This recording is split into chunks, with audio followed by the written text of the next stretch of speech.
I'm Rob Skinner, and this is the Rob Skinner Podcast. Today on episode 105, I'm going to talk to Shohei and Minori Miyoshi. They lead a church in Osaka, Japan. And in this episode, they talk about how Shohei found God while recovering from a skin disease in a hospital.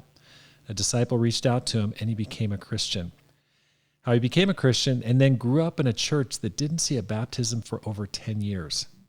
How he moved to Tokyo to learn how to lead a ministry and then returned to the very same church in Osaka and led that church to its first baptism in 12 years.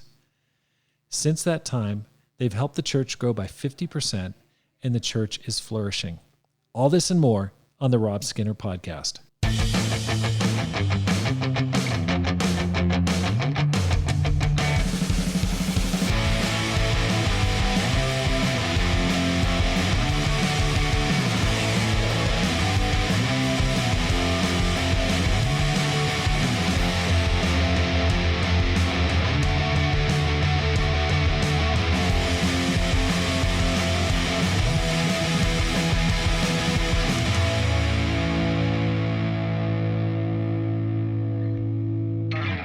Welcome back to the Rob Skinner Podcast. My goal is to inspire you to live a no-regrets life, to make this life count, and to multiply disciples, leaders, and churches. I'm recording today's podcast in Flagstaff, Arizona.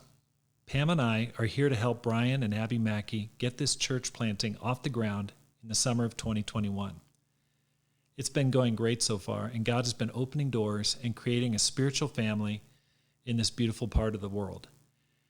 There are a few things I want to let you know about before I introduce today's guest. Number one, if you are interested in the Flagstaff mission team, it's not too late to join. Simply go to my website, robskinner.com, and email me. Secondly, please join us in Dallas, Texas in December of 2021 for the Climb Small Church Leadership Conference. You need to be there to get inspired, encouraged, and equipped as growing disciples and leaders gather from all over the world. Go to robskinner.com and hit the Climb Conference tab for more information. And finally, Pam and I are looking for campus leadership. We have a dream of building a campus ministry of 100 plus sold-out disciples on the University of Arizona campus. If you're looking for an opportunity to grow, lead, and get training, contact me by going to robskinner.com. I want to thank so many who've responded after my 100th episode to email me with ideas for the future, and I'll be sending those books out in August. And again, until the end of July, if you've listened to that 100th episode, please go ahead and listen to it, and I'm going to send out free books to anyone who listens to that episode, so please do that. But one of the responses I got was from a brother in Okinawa, Japan. His name is Paul Jacobs, and Paul was a young boy actually when Pam and I lived in Japan back in the 90s. And amazingly enough, he went back to the States, he graduated, went to school in Colorado, studied Japanese, and then went back to Japan as an adult. He married a Japanese national named Amy, and he now is leading the church in Okinawa, Japan. And in his email, I'm going to read what he wrote me about my guests today. And he said, I'd like you to please talk to Shohei and Minori Miyoshi. Shohei leads the church full-time in Osaka currently. Paul said, I think his story is so inspiring and can give many people hope in this time of uncertainty. If you don't already know his story, here are some highlights.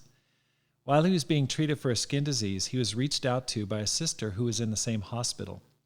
After he was released from the hospital, he was connected to the church in Osaka and was baptized a few years before 2003, I think. After the church crisis in 2003, he stayed faithful in a shrinking church. 10 years or so passed with no baptisms, and God lit a fire in his heart. He reached out to Takeshi, who leads the church in Tokyo and the churches in Japan, and asked if he could move to Tokyo to be trained so that he could help his home church in Osaka. So he went out to Tokyo around 2011 or 12, the same time that I moved back to Tokyo from Denver. We became best friends. After several years, he moved back to Osaka to lead and has seen new life breathed into the church with a renewed campus and singles ministry, and is overseeing all the non-Tokyo churches in Japan, giving us much needed spiritual and relational encouragement. So, Paul, thank you so much for emailing me. It's great to reconnect, and I'm super excited about your work in Okinawa. I'm praying for you, and thank you for the great word and recommendation to interview Shohei and Minori. Shohei and Minori, welcome to the program. Thank you. Thank you. It's great to see you guys again. Of course, we know each other from the past, but it truly is inspiring. It's inspiring to know that you're inspiring other church leaders in different parts of the country. Thank you. We also have been inspired by many people throughout the world, including you, definitely. Yes. That's great. Thank you. Well, listen, I want to just start by asking a few questions. How did you guys become Christians? Yeah, as Paul, my best friend, shared with you that I grew up in the typical Japanese family, and without knowing God or Bible, never been to church before. So when I was freshman at university, I was in the hospital for my skin disease, and the sister who was in the same hospital in the same situation also reached out to me, and I was not interested in Bible or church, but her character, her relationship really impacted me, and it made me start, uh, thinking like I want to go to church. Yeah, it's very cool. Like I want to go to church, and once I started going to church, immediately I think I just fell in love with the church and Christian people, their relationship, their positiveness, their joy. It really impacted me and changed my life. So since then, I think I started coming to church almost every week until I was baptized. Immediately, I started studying Bible. I started having faith in God. Studied about my sin, cross, salvation, and I was so convicted, and I had a conviction that I want to live following Jesus. I want to use my life for Jesus. So I decided to be baptized. It was 2001. So you came to church, Shohei, but had you ever been to church before? No, never been to. But actually, my university is a Christian university, one of the famous Christian universities. So I was kind of exposed to some of Christian experience, but never been to church personally before. So you went to Christian school, never gone to church before. But what was it? I mean, you'd never been to church before, but you thought, okay, I want to go and check it out. What was the attraction? I think first of all, the sister I met, like a sister who reached out to me, I was really grateful to her because in the hospital, it was one of the lowest moment of my life. Wow. I was hopeless, but she became my friend. I felt accepted, respected, and I felt loved. So I think her life really inspired me and also changed my view of Christian and church. So I think that got me interested in. Wow. And what's her name? Megumi. Megumi. Okay. That's a pretty inspiring story. So that's how you became a Christian. How about you, Minori? I got baptized in 2003 in New York, actually in Staten Island. Okay. Church of Christ, and that was when I was campus student. I was reached out by my older sister who already went to the church, and then every time she came back home, she was so happy, super excited. Hey Minori, like I had this Bible talk, and then I had friendship with sisters and brothers, and then I was like, wow, like that was really inspiring. And then for foreigner, student, it's kind of hard to make a friend, like American friend.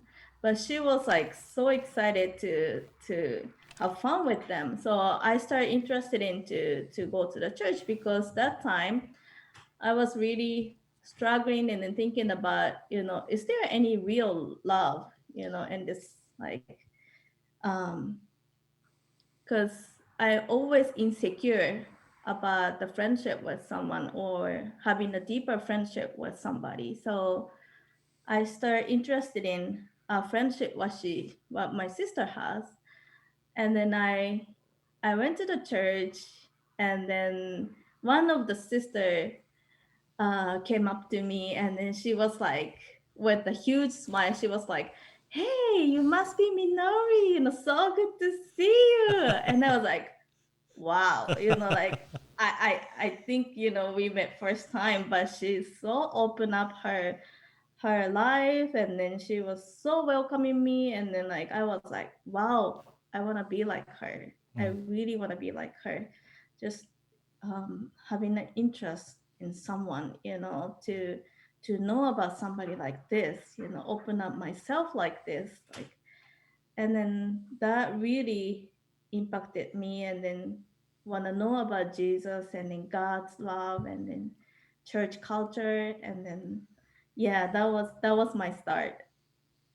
So then you started studying the Bible, and how did that go?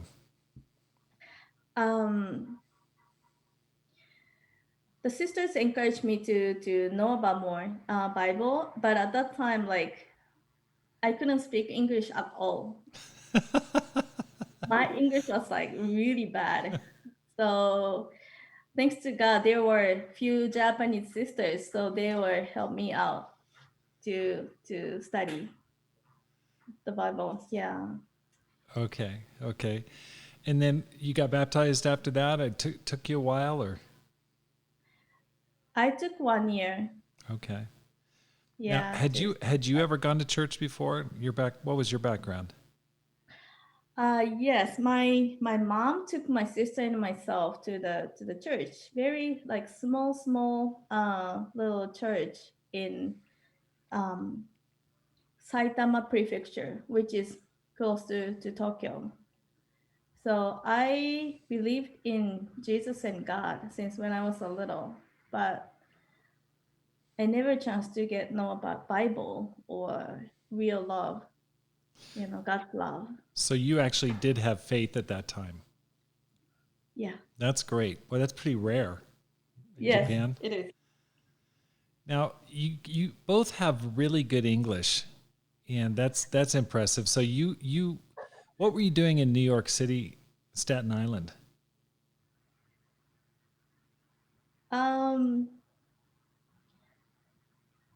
I was living with my sister. She went to college in Staten Island, and I went to college in Manhattan. So You'd graduated high school and decided you wanted to go to college in the U.S.? yes, right after I graduated high school, I went to New York to Wow. go to college. Yeah. Pretty scary. That's a big move. Yeah, it was. Especially if your language is not super strong. That's a big step. Yes. And how long were you in the States for, Minori? For 10 years. I was Okay. in there for 10 Okay. years, yeah. And how about you, Shohei? How did you learn English? Um, my university in Japan really focused on English education, and also I studied abroad in San Diego. I went to UC San Diego for almost a year, in 2004. I see. So you did an exchange year. And that's how you developed your English. Very, very good. Very impressive. And Thank you. it's impressive too that it's still really good after being back in Japan for so long. You guys are doing a great job. Thank you. Now, how did you guys get together? You guys got married about 5 years ago. Is that right? Yes. Okay. Yes. Tell us about how you got to know each other and then get married. First, we met each other in New York in 2005. Uh, When we were campus. yeah, we were still in campus. It was uh, after finishing my study in San Diego, I traveled to New York before moving back to Japan, and I knew Minori through our mutual friends. And so I went to New York, and I was invited to the Bible Talk in New York Church, and she brought me to that place. So we met together, became good friends, and after going back to Japan, we kept in touch through email and Facebook. At first, it was kind of before Facebook spread, so we still kept in touch through email. Yeah, and but before I moved to Tokyo for ministry training, she came back to Japan. She moved back to Tokyo, so she was already in Tokyo when I moved to Tokyo, and then we became in the same small group, and our friendship grew again.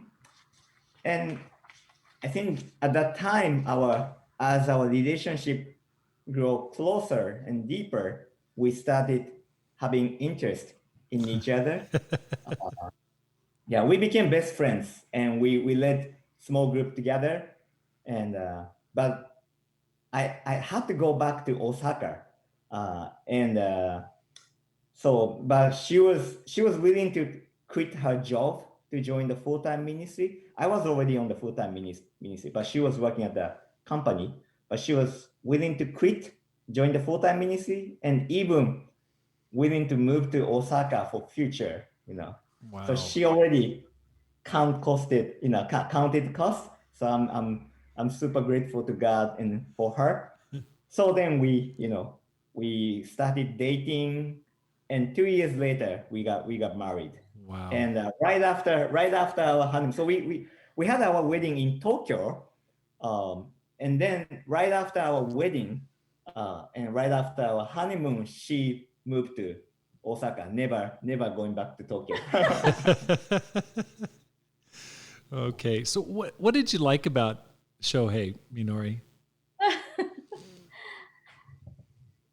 I think I always respect his faith.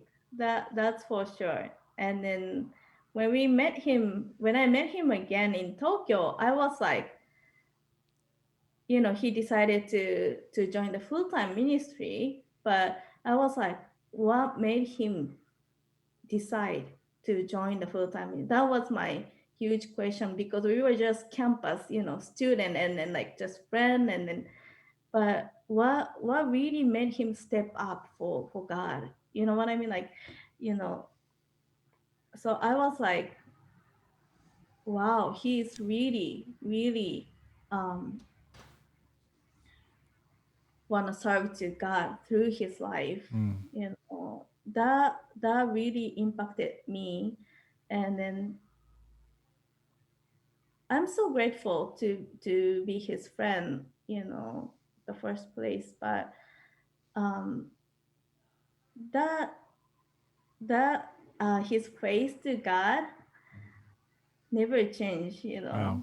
It doesn't matter, like he is in a bad time and good time, he always trying to trust God, and then having a faith and loving people.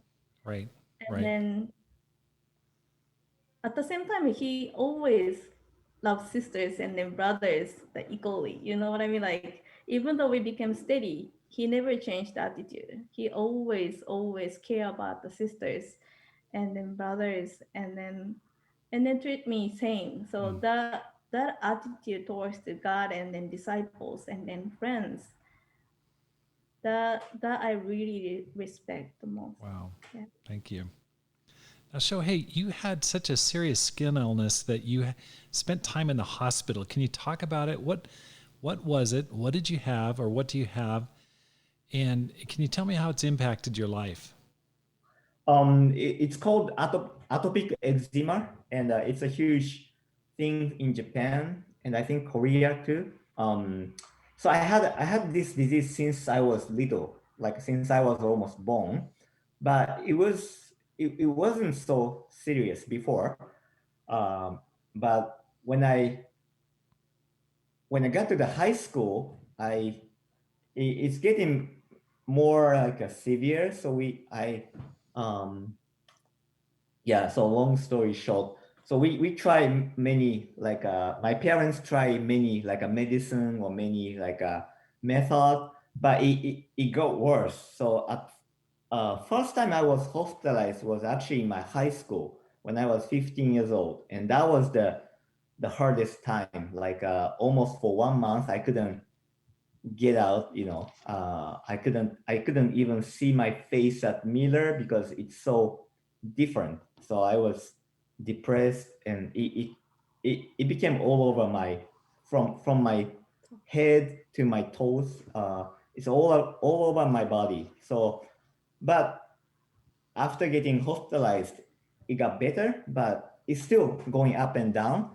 And when I was freshman at the university, it became more severe. And then second time I was hospitalized.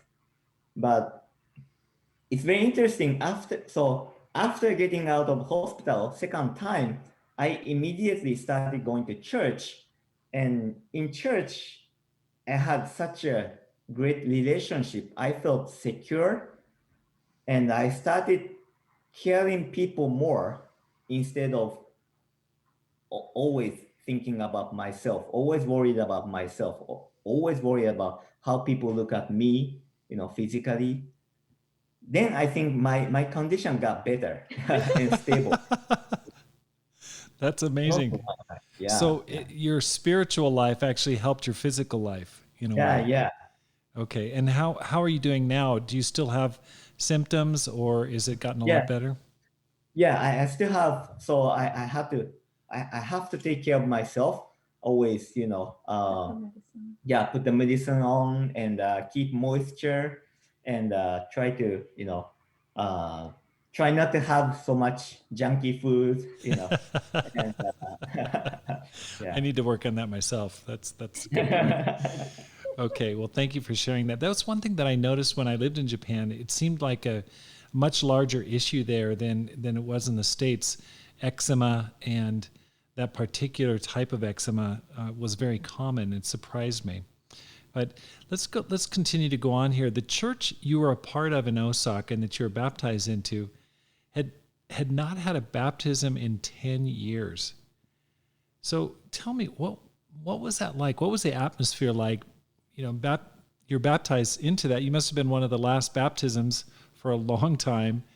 What was that like growing up? I mean, how did you experience that? At that time, like when church went through the difficult time crisis, I was just a young Christian. I was a campus student, so I didn't know much about what's going on. But I think first a few years were like a surviving mode, and many people left church, including church leader at that time. But we had a leadership group of non-full-time, like a Christian people, like they just volunteer, creating a leadership group. So they took care of the church, and I'm eternally grateful that they protected church, and they kept connection with Tokyo and other churches in Japan to get help. Yeah, and then but disciples who stayed are very faithful and persevering. They stayed because they love God, they love church, and they wanted to do great things for God.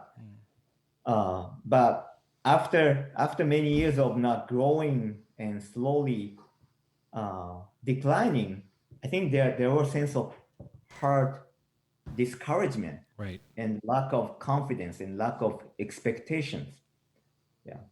So this is my personal view, but at one point I felt my faith in my church was slowly dying. right. Yeah, I was desperate. Yeah. So what made you decide to move to Tokyo for more training? I mean, that's a huge step to do that. What triggered that move? At first, I decided to join the full-time ministry, and moving to Tokyo was already included to that plan and decision because I never helped anyone to become Christian before in my entire Christian life. And also Osaka Church didn't have any full-time ministry leader at that time.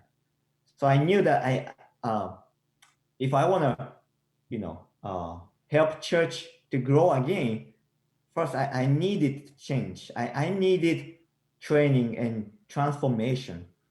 And so I decided to move to Tokyo to get more training and discipling in Tokyo, and then moving back to Osaka to lead the church. Wow. So you had never studied the Bible with someone all the way through?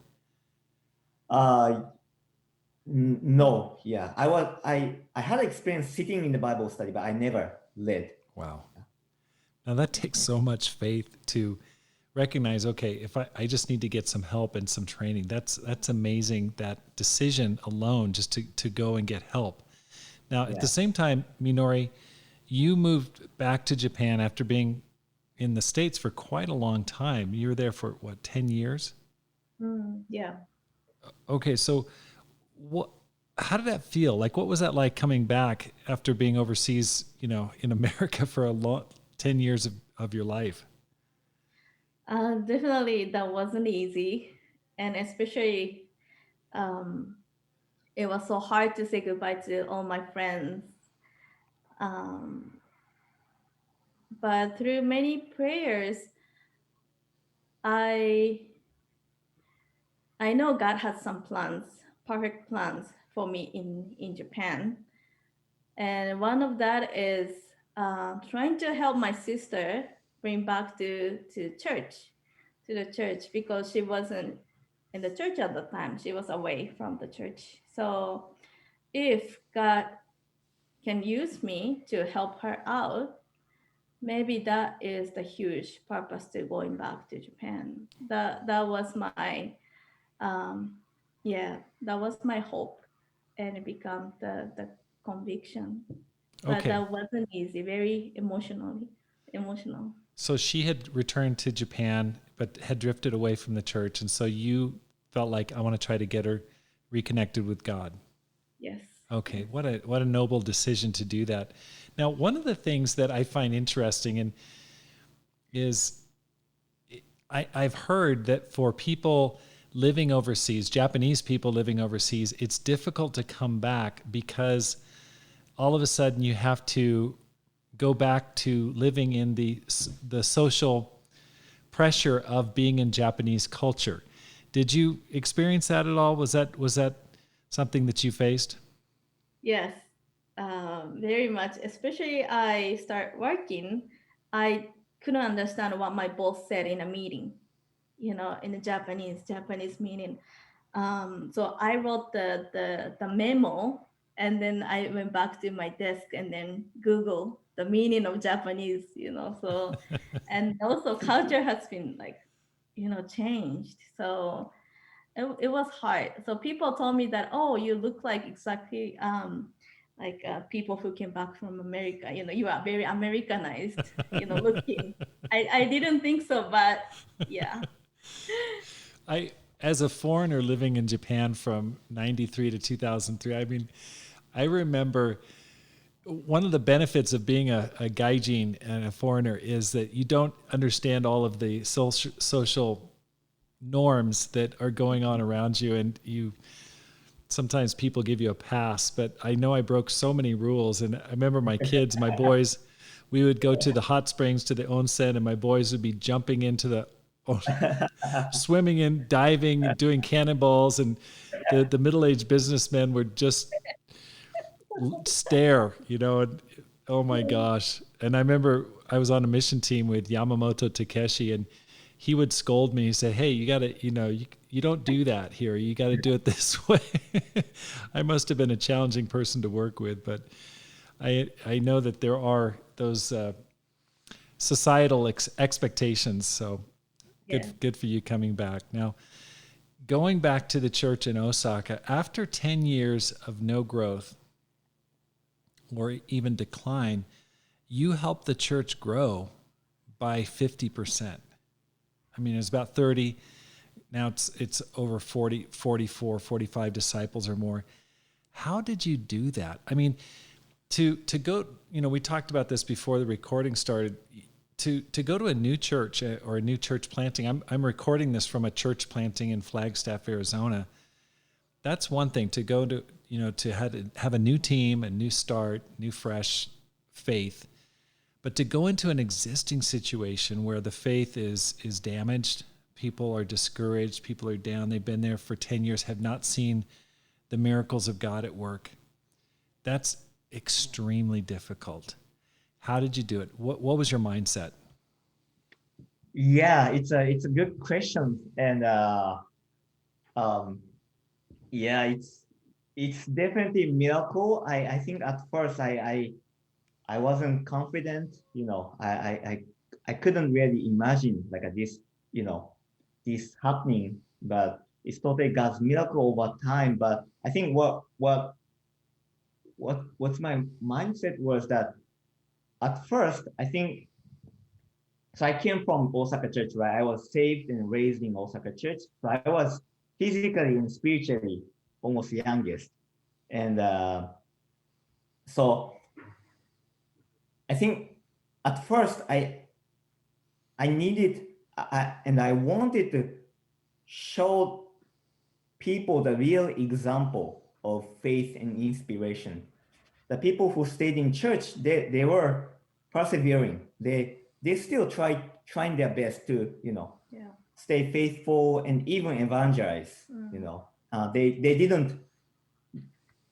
They are not giving up, but there was no confidence. There was no inspiration at that time, and also they were not so confident and also competent to make disciples. So I think the first thing I focused on is for me being transformed and being a converter, like being able to help other people, help other Japanese people to become disciple. So my personal growth and transformation, that's the first things I really focused on. And that's why I needed to move to Tokyo to get training and get discipling and also get faith from other people who already have faith and helping, making disciples. So my training in Tokyo definitely changed me a lot, and especially made me a better converter, like a disciple maker. But even after coming back to Osaka, I still kept me being humble, teachable, and being more aggressive to get help and get advice. Yeah. And the second thing I focused on is building a team that can be a model and inspiration to whole church. Since Osaka Church is small, good thing is when one person changes, it impacted whole church. And also when small group of people change, it also impacted the whole church. Yeah. So I couldn't change everything at the same time. So I focused on building a small team of disciples. Especially I focused on the single, because when I started leading Osaka Church, I was still single. And most of the church members were older married people with children. And so I focused on building a small team of single disciples that can be a model and inspiration to whole church. And I didn't focus so much on the problems at that time, but I focused on saving souls so that people could believe that God could still use them and God could still use us. So at that moment, there were only 3 active singles disciples, no 20, no campus, but we decided to go by faith and give our best.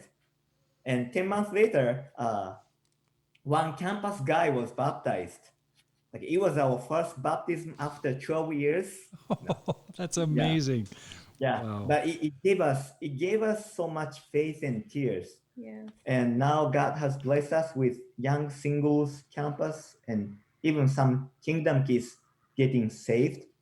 So we grew over 40 members right now, but almost 30% of them are young singles in campus and even teens. And so in past 5 years, some singles from Tokyo Church quit their job and moved to Osaka to join our team. So definitely this small group of people impacted the church. But I think, but more than anything, I think we never did it alone. We have got so much help and learning from Tokyo Church consistently, including staff and disciples. Many Syrian staff and disciples visited Osaka and inspired us. Yes. And older married disciple got involved with single or campus studies. You know, they invited them to home, cook for them, and be their spiritual parents. Mm-hmm. And even disciples from other churches in Japan, you know, also helped us. Yes. So I think saving one's souls, it takes like a whole community. We never did it alone. Like we got so much help. Wow.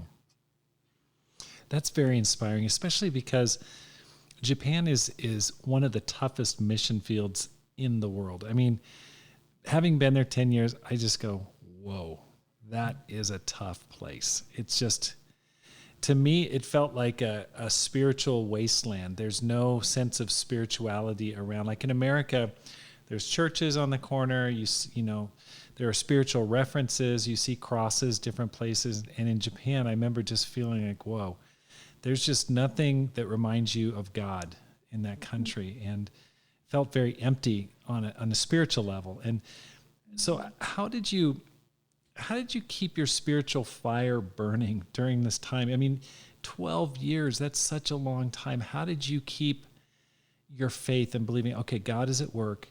I've just got to be patient. How did you do that, both of you guys? I think for during that 12 years, like not having baptism, I think what kept me going was, first of all, like first of all, it never changes that, you know, I'm saved and I'm loved only because God sacrificed for me.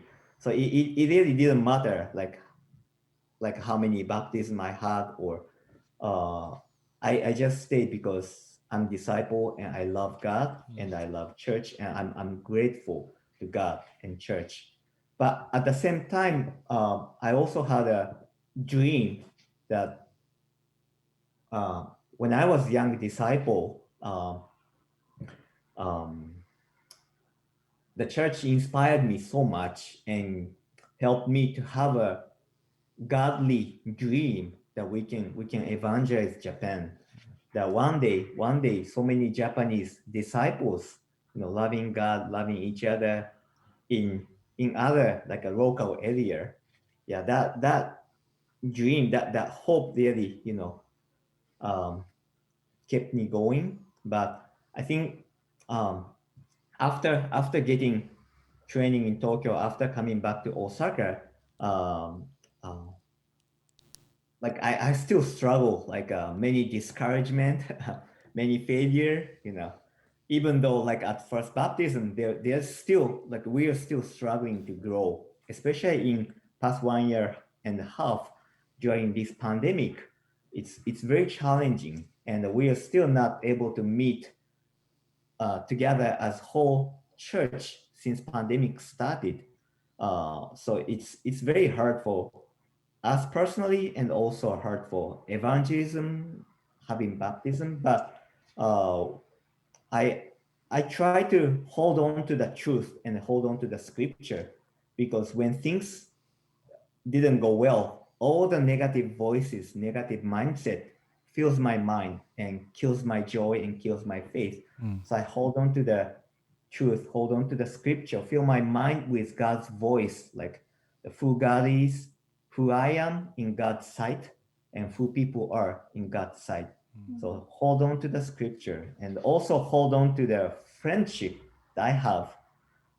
This is actually I learned from your lesson for the small church leader. that isolation is one of the biggest enemy for small church leaders. Right. So I make sure myself to be connected with my friends in Tokyo staff, and also in even Osaka church, and also like Paul Jacobs, like other churches, and I make sure to be connected, to be vulnerable, get help, and get advice. Wow. So I think that really helps me to keep my spiritual fire. Wow.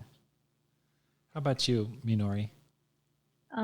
For me, definitely like friendship, especially in good time. I feel okay, but in bad time, if I didn't have a real friendship, I maybe I never um, be back to God, or stay faithful. It's really hard for me to do that. But yeah, having the friendship that I can really be real and then talk and then confess.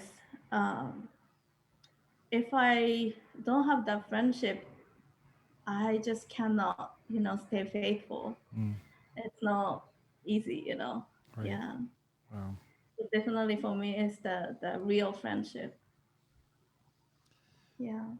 You went back, and one of the challenges that many small church leaders write to me about and ask questions about is, how do you motivate older disciples who've been around a long time? What do you do to help people who have been there a long time but haven't really seen much happen? What did you do to help them to get going again?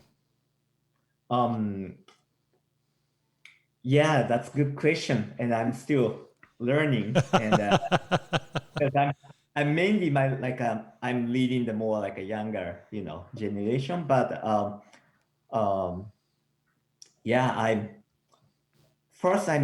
make sure that I communicate respect, gratitude, and affirmation, because they um I I I owe my life and my soul to them, because I was saved and I was raised in Osaka church, and they were the people who stayed during the most difficult Yes. time of the church history.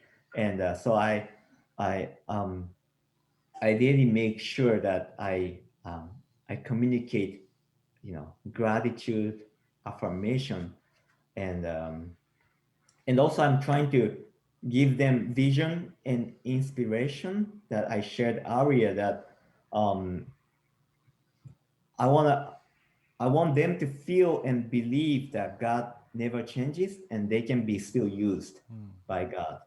So I'm still working on it, but um, I'm working on, for example, like I set my example that I'm also one of them, in the not growing church, but God changed me. And so I hope that from my personal example that I could give them vision and inspiration. And also in 2016, we did one big Sunday service. Like that was the year that you helped American Ninja did the huge service in Tokyo Church. So Tokyo Church had like 1,000, attendance at the special Sunday service. And so we imitated that faith, and we also did the Sunday service. We invited some of the team, like a performing team from Tokyo Church to Osaka. Yeah. And so at that time, maybe around 35 disciples, and we had like attendance, including disciple, we had over 150 attendance at Wow. one service. That was our first year of our marriage, leading the church. So I think that really gave, especially all the disciples, that God is still with us, that God never changes, that God still could use us. And yeah, so that's just the one example, but yeah. That's great. So you guys have been married for 5 years. What do you do to keep your marriage growing, keeping it fresh? Yeah, I'm learning. But first of all, keep my marriage first priority. Of course, relationship with God is the most important. But other than that, our marriage is the first priority in our life. But I have to learn this through hard ways. So this is one of my biggest repentance in past few years. I got many discipling and learning. So keep regular schedule for our date and making trip because we love traveling. Quality time and also make sure that I help my wife spiritually and emotionally. I'm the leader of this, family. Yeah. So this is the most important ministry. I'm not doing this for work, but like this is the most important, you know, uh, my most important things. Yeah, and also getting help from people. Many people have helped our marriage, so try to be teachable, ask for help, and uh, and also never compromise the conflict resolutions. During my marriage counseling, we were taught that in marriage you need to resolve conflict 100%. You know, uh, so make sure that we talk vulnerably, apologize, and forgive each other, and we make sure to really resolve conflict. Okay, when I asked this question, Minori, you kind of laughed a little bit. Can you tell me why you laughed? Um, it wasn't easy and still not easy. Because we don't have kids, we're very easy to become like coworkers.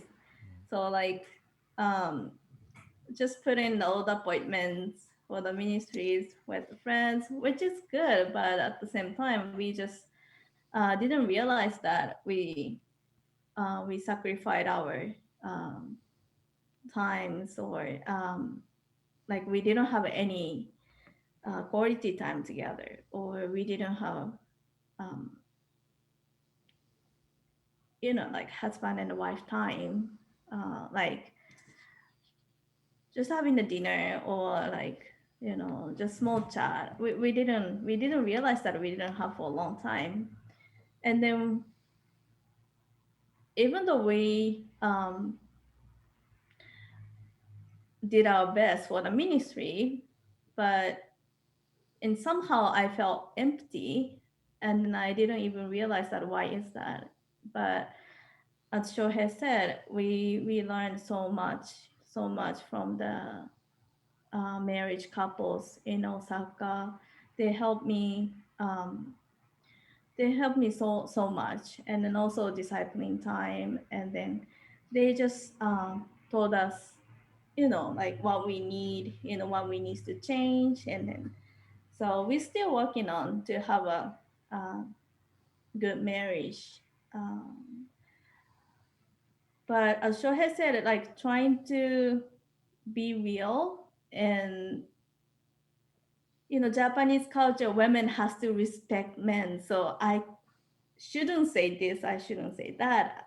That is my mindset. But I needed to trust my husband to open up my feelings. I had bad day, I felt this way. So trying to open up, and then we did like 5 minutes high and low, every day. That helped me a lot to have a deeper relationship with my husband. Yeah. Any plans for kids? Yeah, we've been trying, we've been praying, and we are going through the process of IVF. So we're looking forward to God's plan, and There you go. we trust God's plan. Yeah, for Amen. future. Be Yeah, praying for you. thank you. It's an inspiring story.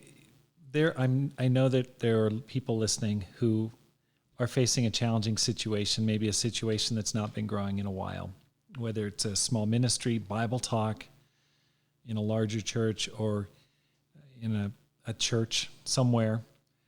And there's a lot of frustration. There's a lot of pressure and desire.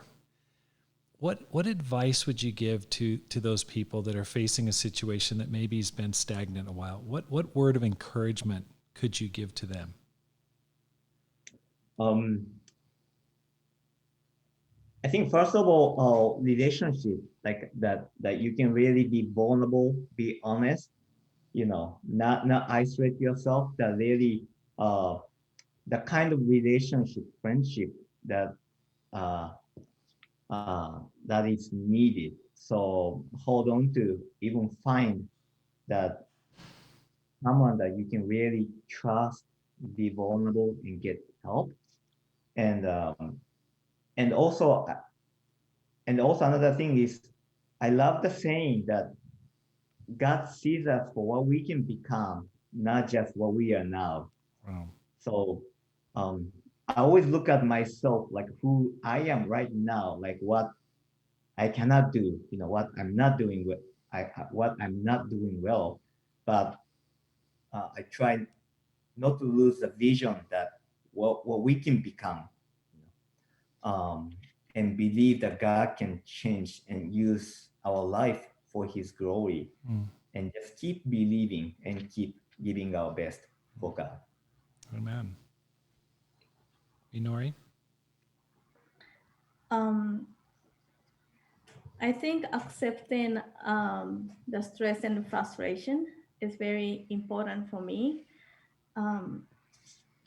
because avoiding those emotions and the feelings that also made me a lot of stress and make a distance from God.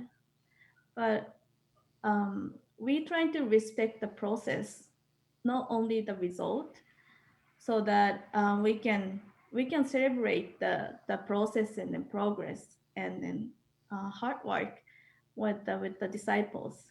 That bring us a lot of joys and a faith, and we remembers that how God works very, even that small steps, even though um, the person didn't become a disciple, but we reached out. We went to the campus and reached out. We share our faith. That process, we respect each other, and I guess that make me stay faithful, and then bring me joy. Wow. Now, Shohei, I think we have a connection. Didn't when you went to Tokyo, didn't you reach out to a guy named Ko? Yeah. Yeah. Okay, so Ko became a Christian. You reached out to him at Sophia University, Jochi University in Tokyo? Yes. Okay. Actually, me and Paul. So I brought Paul Jacobs to go to Sophia University to evangelize together, and then we met Ko Arai. Yeah. That's amazing. Okay, we have a connection because Ko later came to Tucson, Arizona, and spent a year learning English, and he was just a super encouraging brother. So thank you for reaching out to Ko, because he helped our church in Tucson. And it was funny because he lived with some brothers, and one of his expressions is not, an expression in English is like, "Hey, let's do it," and Ko would say, "Let's do." He didn't say, "Let's do it." He would just say, "Let's do." And so pretty soon all the brothers in the church would start saying, "Let's do." And we were imitating Ko, but he was so giving and so bright and so fiery. We loved having him in Tucson. So thank you for your outreach. And that's a very inspirational story, that you were the one that reached out to him. And now he's on staff in the church in Tokyo. He married Takeshi's daughter, and it's pretty awesome. So that's great. So thanks for the great example. Any final words for those who want to make this life count? I think definitely believe that God can change, and God can use your life for His glory. That it's not it's not come from our own strength or our own will, but God is the one who make it happen. And also just give whole life to God and for his purpose. Just give our very best to God so that God can let God transform us and let God work through us. Well, thank you so much for your time talking to me. And it's very inspiring. I know how challenging it is doing in the work there, and you're inspiring people. And it's so encouraging because I know that it's going to help all the outlying churches in Japan. And so, we'll be praying for you, and all the best to you in the future. Thank you. Thank you so much. Thank you, Rob. Thank you so much for joining the Rob Skinner podcast. If you're enjoying this podcast, please hit the subscribe button and let your friends know about it and how to find it. Because my goal is to inspire you to make this life count, live a no regrets life, and multiply disciples, leaders, and churches. Have a great day and make this life count.